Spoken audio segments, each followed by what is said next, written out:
এসো কোরআনের আমিনা, এসো শান্তির মোহনা। আসসালামু আলাইকুম ওয়া রাহমাতুল্লাহ। আজকে আমরা একটি গুরুত্বপূর্ণ দোয়া শিখব।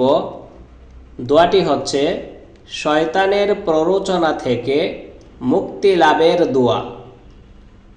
রব্বি আউযু বিকা মিন হামাযাতিশ শায়াতিন ওয়া আউযু বিকা রব্বি আন ইয়াহযুরুন।